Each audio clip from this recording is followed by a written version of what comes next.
Dito na nagkakamali mga idol yung 18 Marites. Panoorin natin yung video. Kasi pag ayaw pala sumuporta na ibagsak si PBBM, dinadawit nila ang pangalan. Kaya may isang tao na napasugod sa Senado para ipagtanggol ang pangalan niya. Maraming salamat po. Nung nakita ko po sa Facebook na nandito yung mga sundalo, sana naabutan ko dahil wala namang masama na mag-usap. Tatanungin ko lang sana kung sa akin ba nila binigay yung malita. Dahil pabangkit ang pangalan ko, kawawa naman yung pamilya ko, hinahanap sa akin yung malita eh. So, ganoon lang po kung maaari. Wala man akong sama ng loob. Kaya lang, siyempre, takbo agad ako dito. Alam ko nandito ka eh. Kung wala ka dito, hindi man ako pupunta rito eh. Saka nandito si Senator Marcolita. Alam naman nila, papasukin nila ako. I vehemently deny that na meron po akong natanggap. Wala akong utang si Saldi ko sa akin. Wala din akong utang sa kanya. At wala kaming transaksyon na maaari ko siyang bigyan o maaari niya ako bigyan ng pera. Umalis na si Atty. Rondain. Nauna nang umalis. Kausap ko siya noong isang araw. Pakiusap ko sa kanya, kumuha ka lang ng isang note kay Saldi kung makausap mo siya na wala si Saldi pinadalang malita sa akin. Yun lang po, hindi ko sinasabi na hindi totoo yung mga sinasabi ng mga Marines, no? Ang akin lang na ako, wala akong tinanggap personally for me. Dahil, modesty aside, ganito lang po ang buhay ko, hindi naman ako naghahangad ng malita-malitang pera. Ganun lang po. Sek, maraming salamat. Baka pwede silang magtanong. Yes, of course po. Baka pwede kayong magtanong, okay lang. Mga 5 minutes, parang I'm not taking much of your time. Take your time. It's your right. Nabanggit kasi. Salamat ako dahil nakahabol pa ako. Akala ko abutan ko sila eh. I just want to ask them, kanino nila binigay? Dahil wala man akong tinanggap sin. Or, Actually, nakita ko text nyo po, tapos na rin talaga. Oo. At pinakyat ko, but precisely why we want everyone named to have their opportunity. And I thank you, God, oh, eh, for being here. wala man. Kung malinis ang konsensya mo, pupunta ka rito, di ba?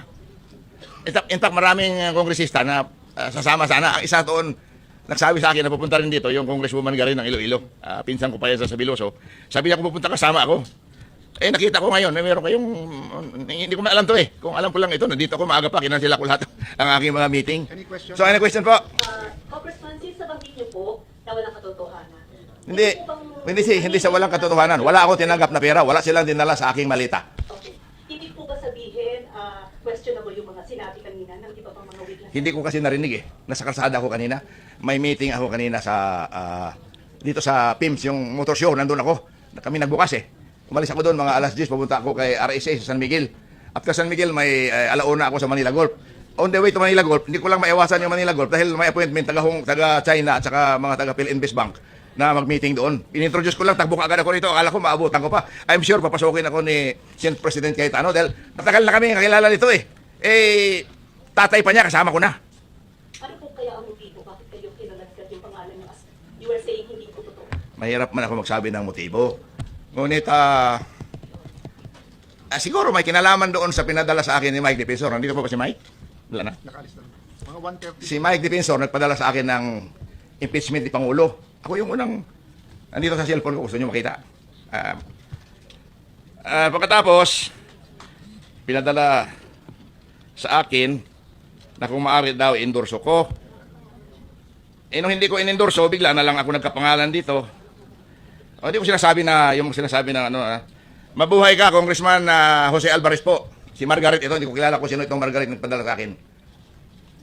I'm writing on behalf of Congressman Mike Defensor to request for your endorsement of impeachment complaint against PBBM for graft and corruption and betrayal of public trust.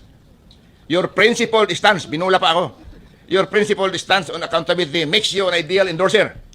We respectfully request for your public endorsement to strengthen this effort and uphold the rule of law. Attached is the full complaint for your review. Thank you for your consideration. Hello po, will you endorse? Ang sagot ko, no, sorry. Hindi ko pa nabasa eh. Pinapa-endorse na agad sa akin, pinaprint ko ganyan kakapal. So, sunod noon, kasama na po ako dito sa Marines. Pero I can say categorically, wala po akong tinanggap na malita galing kay Saldico dahil wala naman utang si Saldico sa akin. Wala din ako utang sa kanya. Okay? Maraming salamat. Tapusin ko lang. Pasensya na. And thank you very much. No? Kakilala.